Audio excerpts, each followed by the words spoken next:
우리 찬양합니다.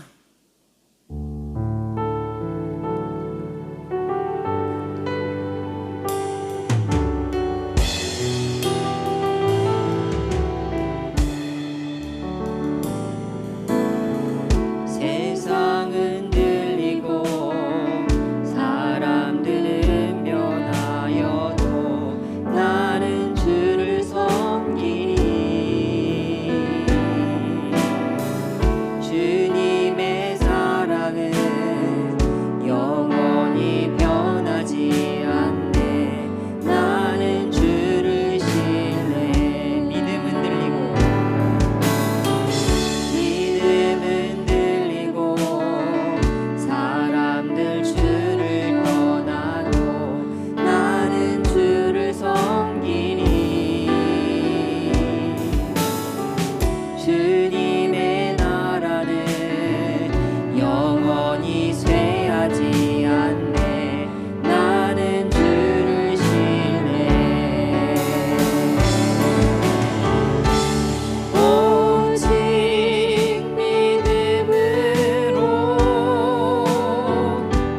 믿음으로 내가 살리라. 오직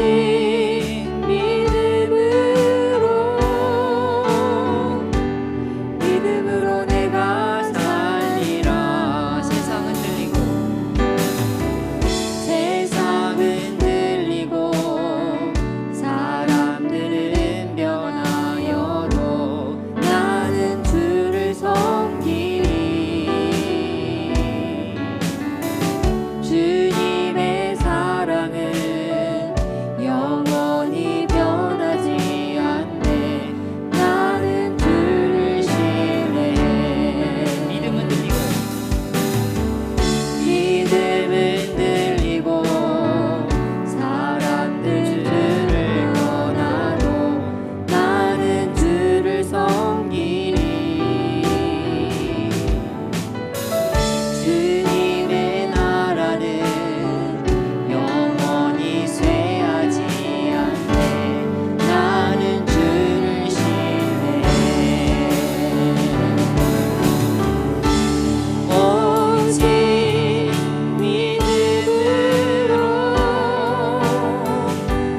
믿음으로 내가 살리라. 오직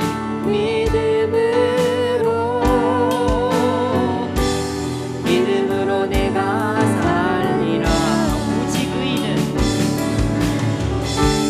오직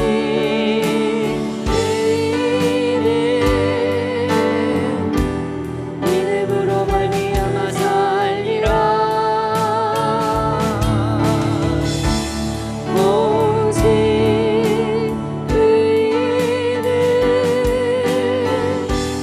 믿음으로 말미암아 살리라. 선하신 목자 날 사랑하는 분 주 인도하는 곳 따라가리.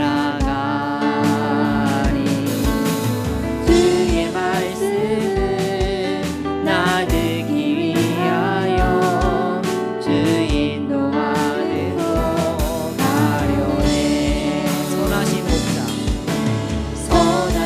목자 날 사랑하는 분 주 인도하는 곳 따라가리. 주의 말씀은 나 듣기 위하여 주 인도하는 곳 가려네. 나를 푸른 초장과 쉴만한 물가로 내 선하신 목자 인도해. 험한 산과 골짜기로 내가 다닐지라도 내 선하신 목자 날 인도해. 선하신 목자 날 사랑하는 분. 선하신 목자 날 사랑하는 분 주 인도하는 곳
위에 홀로 높으신 이름 하늘이 높이 들리셨네. 온 땅 위에 홀로 높으신 이름 영광과 존귀와 찬양 드리세. 오직 예수 다른 이름은 없네. 주 이름만 우리에게 주셨네. 오직 예수 다른 이름 없네. 오 영광과 존귀 권세와 찬양 받으신 분 오직 주 예수.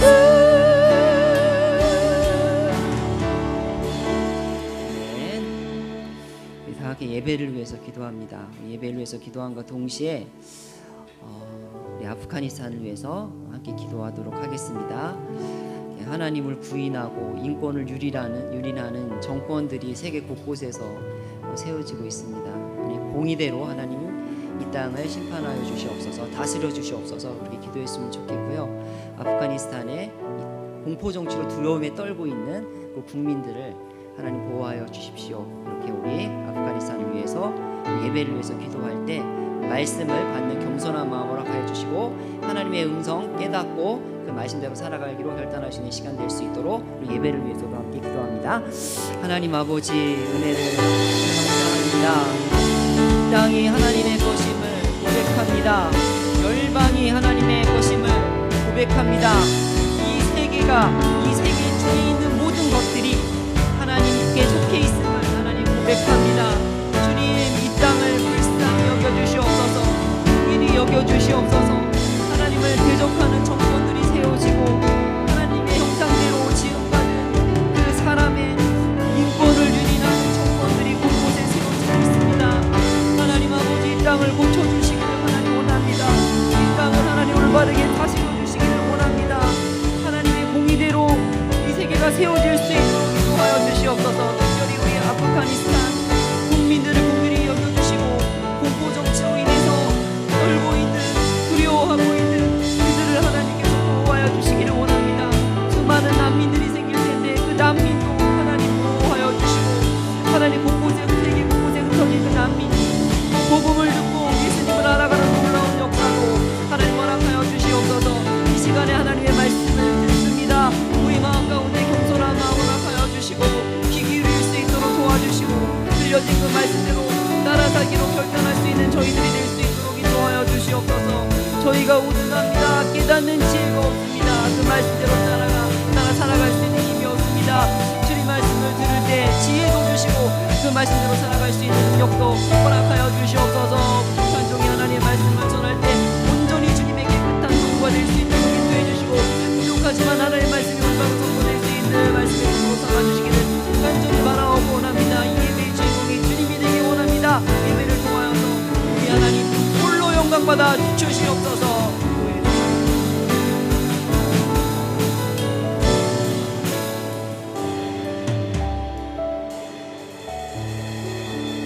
하나님 말씀을 듣습니다.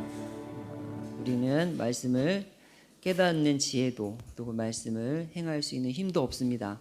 성령 하나님께서 우리가 말씀을 들을 때에 하나님의 말씀을 능히 깨달을 수 있는 지혜도 허락하여 주시고 그 말씀대로 따라 살아갈 수 있는 힘도 허락하여 주시옵소서. 예수님 이름으로 기도합니다. 아멘. 네, 우리 말씀 봅니다. 민수기 17장 1절부터 13절까지 말씀입니다. 민수기 17장 1절부터 13절까지 말씀인데요.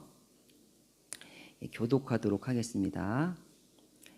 여호와께서 모세에게 말씀하여 이르시되 너는 이스라엘 자손에게 말하여 그들 중에서 각 조상의 가문을 따라 지팡이 하나씩을 취하되 곧 그들의 조상의 가문대로 그 모든 지휘관에게서 지팡이 12를 취하고 그 사람들의 이름을 각각 그 지팡이에 쓰되 레위의 지팡이에는 아론의 이름을 쓰라.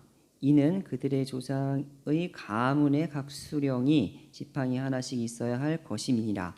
그 지팡이를 회막 안에서 내가 너희와 만나는 곳인 증거계 앞에 두라. 내가 택한 자의 지팡이에는 싹이 나리니 이것으로 이스라엘 자손이 너희에게 대하여 원망하는 말을 내 앞에서 그치게 하리라.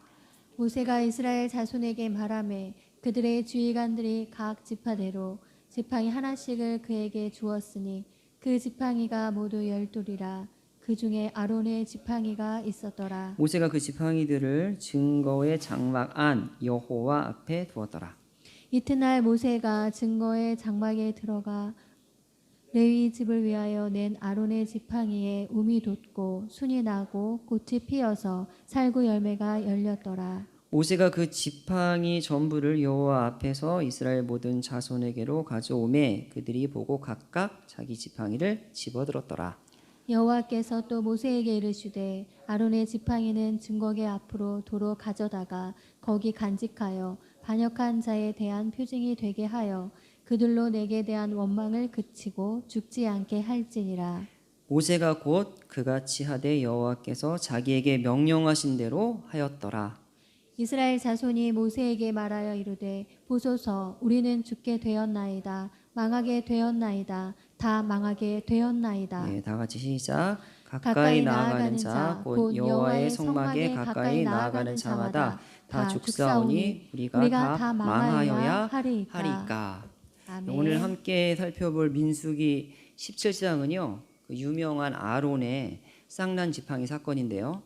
이 17장의 내용은요. 16장 고라의 반역 사건과 연결해서 이해할 때 바르게 해석될 수 있습니다. 16장에 나타난 고라 반역의 핵심은 뭐냐면요.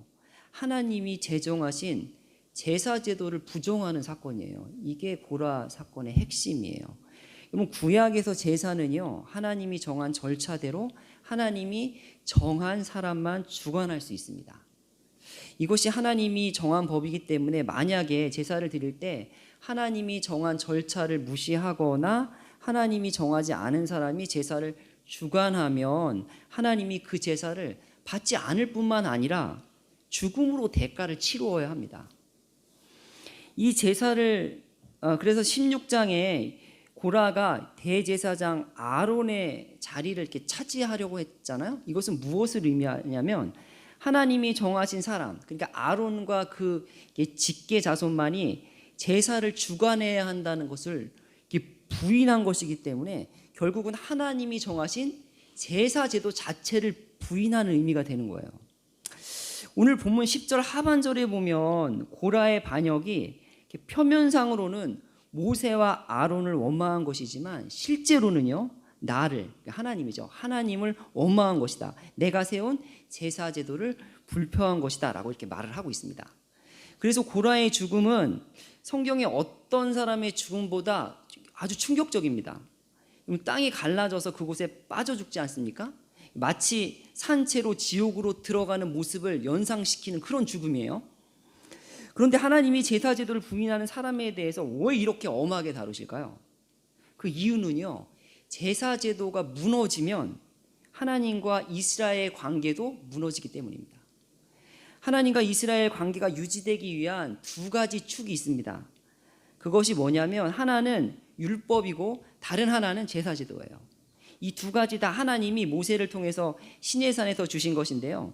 이스라엘이 하나님과 바른 관계를 맺기 위해서는 율법을 잘 지켜야 했습니다. 그러나 반대로 율법을 어겨서 하나님과의 관계가 깨어졌을 때는 어떻게 합니까? 율법을 어긴 죄를 해결해서 다시 하나님과의 관계를 회복해야겠죠. 그 역할을 하는 것이 뭡니까? 그게 바로 제사제도예요. 그러니까 제사제도가 무너지면 이스라엘과 하나님과의 관계는 끊어지는 거예요. 무너지는 거예요. 하나님과 바른 관계를 맺기 위한 방법은 지금도 동일해요. 하나님의 말씀을 잘 지켜야 하나님과 바른 관계를 맺을 수 있죠. 그래서 우리가 하나님 말씀대로 살려고 열심히 몸부림치잖아요. 그러나 우리가 여전히 죄성이 있기 때문에 때때로 하나님 말씀 어기고 죄를 짓는단 말이에요. 그러면 하나님 관계가 또 멀어지는 거죠. 끊어지는 거죠. 이때 다시 하나님과의 관계를 회복하려면 어떻게 해야 됩니까?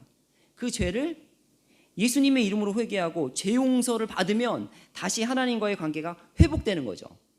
이렇게 하나님과의 관계를 맺는 방법은 여러분 구약이나 신약이랑 동일합니다. 구약에서 제사 제도를 통해서 죄를 용서받고 하나님과의 관계를 회복했다면 지금 우리는요, 예수님을 통해서 죄의 문제를 해결하고 하나님과의 관계를 회복하는 거예요. 구약이나 신약이나 비록 우리가 죄 짓고 엉망으로 살았어도 다시 하나님과 관계를 회복할 수 있는 길이 있다 없다? 있는 거예요. 그래서 나는 너무 지은 죄가 커서 하나님 볼 면목이 없다, 나는 하나님과의 관계를 회복하기엔 너무 늦었다, 이렇게 낭망할 필요가 없는 거죠. 왜냐하면 회복할 수 있는 길이 언제든지 열려있기 때문입니다. 이게 복음 아니겠어요? 너무 감사한 일이죠. 결국 구약의 제사 제도는요, 예수님의 모형이라고 볼 수 있습니다. 구약의 모든 제사를 완성하신 분이 바로 누굽니까? 그분이 바로 예수님이시잖아요. 그래서 예수님을 믿는 우리는 더 이상 제사 제도를 통해서가 아니라 예수님을 통해서 죄 용서받고 하나님께 나아갈 수 있습니다. 그럼 특히 고라가 누구의 자리를 노렸다고 했죠? 아론의 자리를 노렸다고 했잖아요. 아론은 대제사장입니다. 그런데 히브리서에 보면 대제사장도 예수님의 모형으로 설명하고 있거든요. 그래서 고라의 죄는 신약적인 관점으로 보면 대제사장이신 예수님을 부인하는 죄라고 볼 수 있습니다. 굉장히 큰 죄죠. 이건 용서받을 수 없는 죄입니다. 이렇게 제사 제도를 부인하는 것은 하나님과의 관계가 끊어지는 것이기 때문에 하나님께서 고라의 범죄를 엄하게 다루실 수밖에 없는 것이죠. 그리고 다시는 이런 일이 반복되지 않도록 하나님이 조치를 취하셔야 했어요. 그 조치가 바로 오늘 읽은 17장 말씀입니다. 어떤 조치를 취하셨는지 한번 볼까요? 1절에 보면 하나님께서 모세에게 말씀하시죠.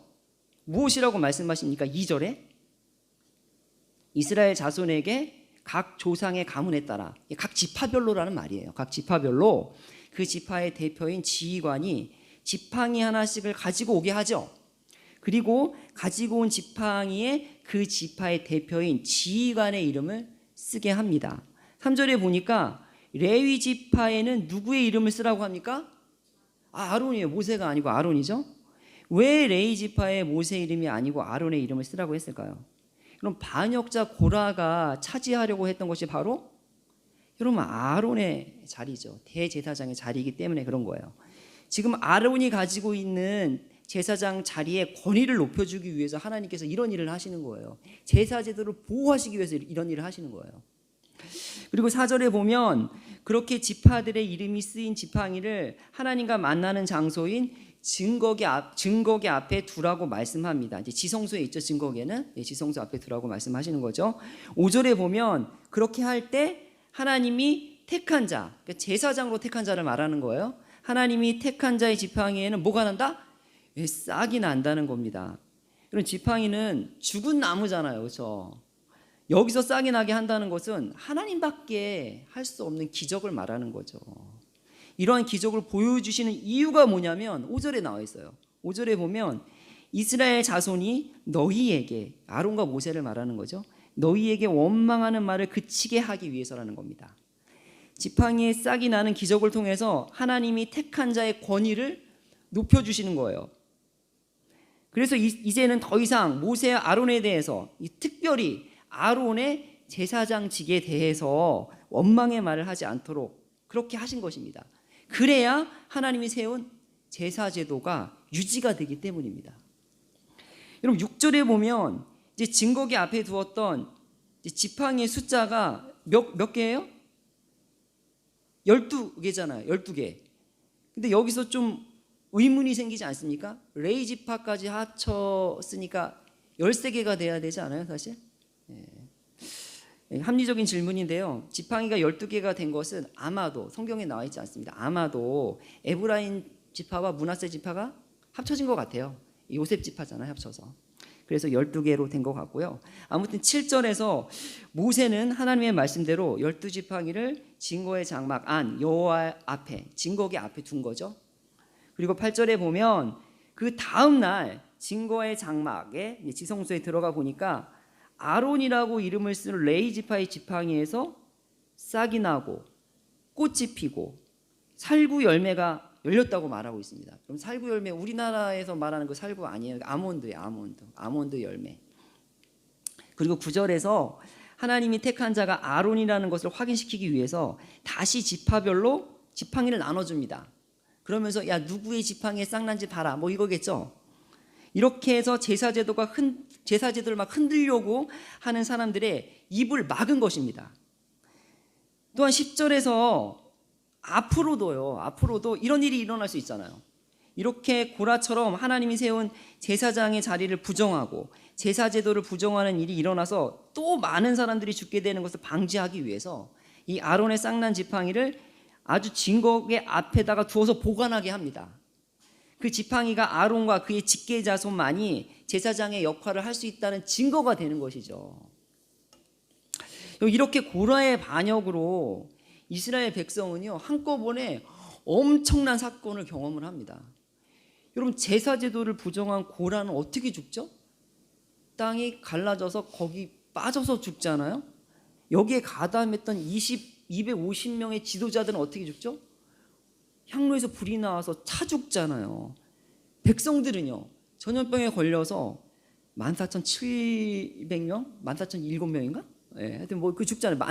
14,000여 명이 죽습니다. 그리고 아론의 지팡이에 싹이 나고 꽃이 피고 열매를 맺는 이게 얼마나 무시무시한 경험을 한 거예요. 이게 두려운 경험입니다. 이런 놀라운 경험을 합니다. 이것이 다 제사제도를 흔들지 못하게 하려는 하나님의 조치인 거예요. 이러한 하나님의 조치가 아주 효과가 있었다는 것을 12절, 13절을 보면 알 수 있습니다. 우리 12절 한번 읽어볼까요? 12절 말씀을 한번 다 읽겠습니다. 시작. 이스라엘 자손이 모세에게 말하여 이르되 보소서 우리는 죽게 되었나이다. 망하게 되었나이다. 다 망하게 되었나이다. 죽게 되었다. 망하게 되었다. 망하게 되었다. 같은 말을 3번씩 반복을 합니다. 여러분 이 성경에서 같은 말을 3번 반복하면 뭔지 아시죠? 최상급이에요. 우리는 막 아주 진짜 엄청 좋다 막 이렇게 말하지만 진짜 너무너무 좋을 때는 어떻게 말을 하죠? 최상급으로 좋을 때는 좋다 좋다 좋다 이렇게 말하는 거예요. 이게 지금 너무 무서워서 너무너무 무섭다 너무너무 두렵다 이렇게 최상급의 표현을 쓴 거예요. 죽게 되었다 망하게 되었다 막 죽게 되었다 이러면서 하나님이 세우신 제사 제도에 대해서 극도의 두려움을 갖게 된 것입니다. 경외감을 갖게 된 거예요. 오늘 이렇게 우리가 보통 생각하는 하나님과 조금 다른 면이 보이십니다. 그치? 본문에 보면 우리는 늘 사랑해 주시고 용서해 주시고 품어 주시고 친밀한 자비한 하나님의 모습을 많이 접하잖아요. 그렇죠? 그게 실제이고. 근데 그런 모습이 아니라 불의한 자를 아주 무섭게 심판하시는 두려움에 떨게 만드는 그런 하나님의 모습이 부각이 됩니다. 어떤 것이 진정한 하나님의 모습일까요? 둘 다죠. 둘 다입니다. 하나님은 우리를 사랑하시지만 죄에 대해서 특별히 하나님의 권위에 대해서 도전하는 죄는 반드시 엄하게 두려움을 갖도록 심판하십니다. 그래서 우리가 하나님께 가져야 될 태도는 역시 2가지입니다. 하나님을 가까이 하려고 하고 사랑해야 되겠지만 또한 하나님이 공의의 하나님, 심판의 하나님이기 때문에 가볍게 생각하지 말고 두려워하는 마음을 가져야 되는 것이죠. 이렇게 하나님을 사랑하면서도 두려워하는 태도를 뭐라 그러죠? 이것을 바로 경외라고 하는 거예요. 경외는 두려움 플러스 사랑이에요. 이렇게 하나님을 대해야 되는 거예요. 어떤 청소년 사역자가 요즘 청소년에 대해서 이렇게 평가하는 것을 들었어요. 요즘 청소년들은 하나님을 주인으로 보기보다는 친구로 본다 이렇게 얘기를 했어요. 참 동감을 하는 얘기를 해주셨어요. 여러분 친구가 왜 좋죠? 친구가 좋은 이유는요 사실은 만만하기 때문에 좋은 거예요. 그래서 하나님을 너무 친구처럼 만만하게 생각한다는 것입니다. 이렇게 하나님에 대한 경외감이 없기 때문에 하나님을 두려워하지 않고 죄를 너무 가볍게 여기고 예배 태도가 너무 엉망이라는 거예요. 우리 교회는 안 그렇지만 뭐 그런 교회가 있나 봅니다. 여러분 친밀함만 있고 두려움이 빠질 때 나타나는 현상인 거예요. 이게 물론 성경에서 예수님이 자신을 제자들의 친구다 이렇게 말씀하시거든요. 그러나 여기서 친구의 의미는 예수님을 뭐 허물없고 만만하게 생각하라는 의미가 아니죠. 하나님이 믿는 자들에게 친구처럼 자신의 뜻을 알리고 나누어주는 특권을 주셨다는 거예요. 그걸 말하고 싶은 거죠. 예수님이 우리를 친구라고 불러도 우리는 여전히 예수님의 종이라는 사실을 기억해야 되겠습니다.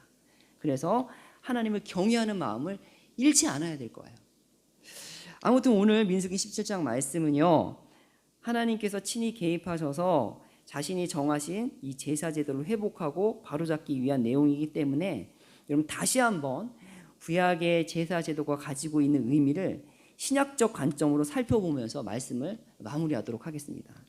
여러분 앞에서 말씀드렸듯이 구약의 제사 제도의 부정은요, 어떤 의미가 있냐면 신약적인 관점으로 보면 예수님의 속죄 사역을 부정하는 것과 같습니다. 제사 제도도 속죄를 위한 것이고 예수님도 속죄를 위한 분이시잖아요. 그래서 돌아가셨잖아요. 구약의 제사가 죄사함 받고 하나님께 나아가는 유일한 길인 것처럼 신약에서 예수님만이 죄사함을 받고 하나님께 나아갈 수 있는 여러분 유일한 길입니다. 여기서 유일하다는 말이 중요합니다. 그래서 이렇게 죄사함을 통해서 하나님께 나아갈 수 있는 제사 제도를 부인한 고라의 죄를 하나님께서 용납할 수 없는 것처럼 예수님만을 통해서 하나님께 나아갈 수 있다는 것을 부인하는 모든 주장에 대해서 하나님은 결코 용납하지 않으실 것입니다. 여러분 하나님께 나아가는 유일한 방법인 제사 제도를 부정한 고라처럼 지금 교회 안에도요, 하나님께 나아가는 유일한 구원의 길이 예수님이라는 것을 부인하는 사람이 있을까요, 없을까요? 여러분 있습니다. 예전부터 있어왔고 지금도 있습니다. 예를 들면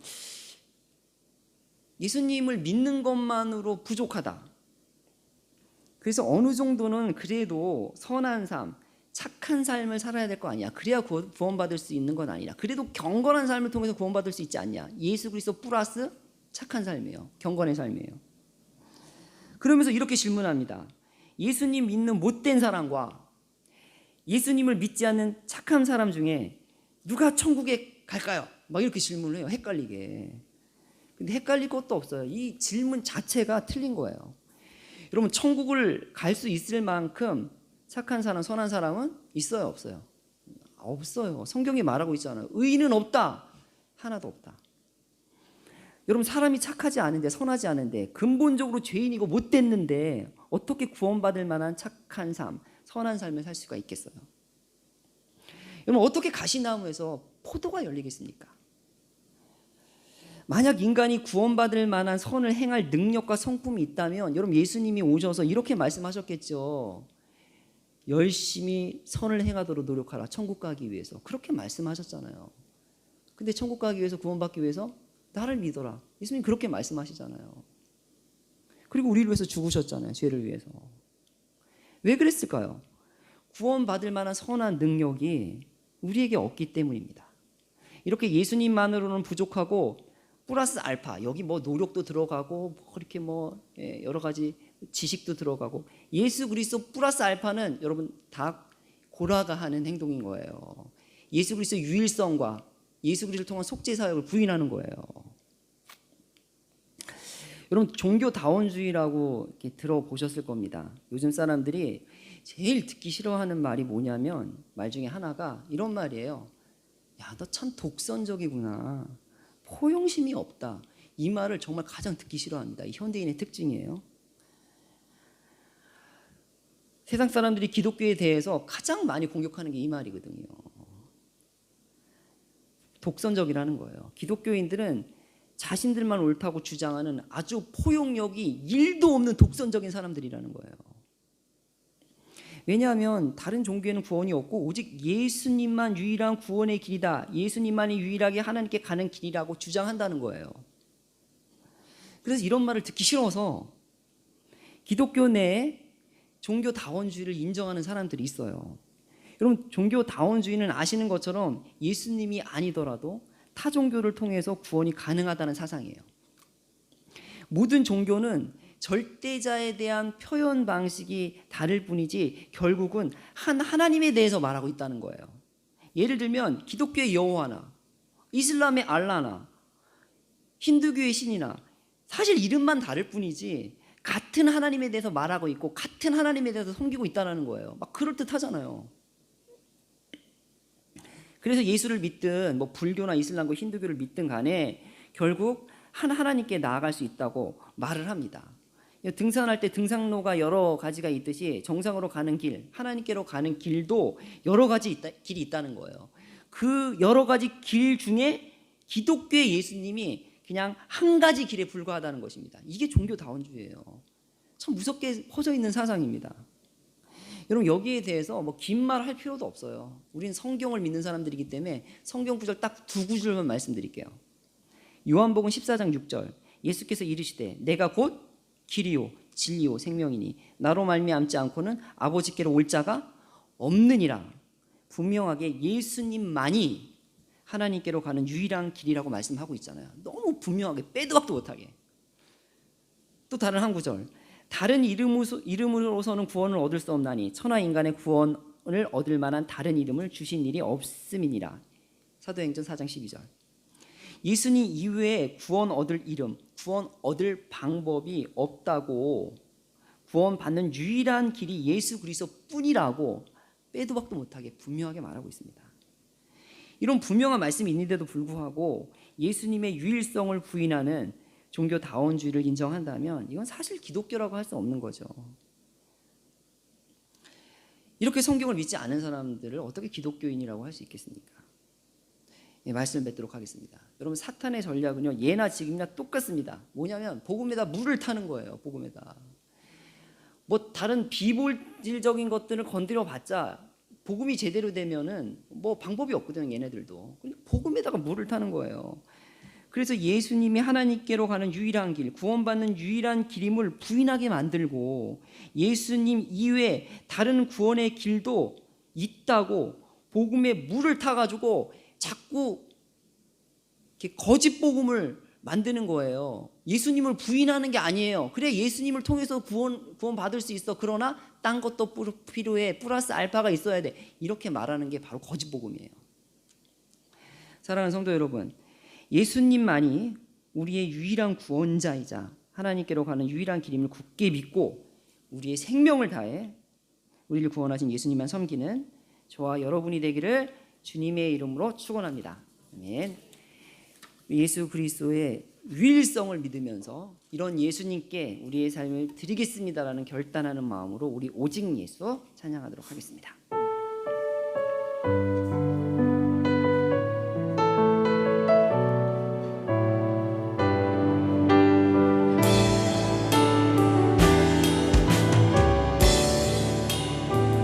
오직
예수 그리스도 이외에 구원받을 만한 다른 이름은 없습니다. 오직 예수님만 우리에게 구원받을 이름으로 주셨습니다. 우리 이렇게 우리를 구원하신 예수님의 은혜에 대해서 다시 한번 감사했으면 좋겠고요. 우리가 하나님과의 관계가 끊어질 때 예수님을 통해서 회개만 하면 언제든지 하나님께 돌아갈 수 있는, 회복할 수 있는 이런 은혜를 주신 게 얼마나 감사한지 모르겠습니다. 우리가 같은 죄를 반복하는 이유는 뭐냐면 너무 늦었다고 생각하기 때문인 것 같습니다. 지금 회개해봤자 새롭게 시작할 수 없다고 생각하기 때문인 것 같습니다. 그러나 그렇지 않습니다. 회개하면 새롭게 시작할 수 있습니다. 리셋할 수 있습니다. 그래도 혹시라도 우리 마음 가운데 해결되지 않은 죄가 있으면 다시 한번 고백하고 다시 한번 새 삶을 살기로 결단할 수 있는 그런 시간 됐으면 좋겠습니다. 우리 주신 말씀을 생각하면서 예수님의 또 구원의 은혜를 생각하면서 함께 기도하겠습니다. 하나님 아버지,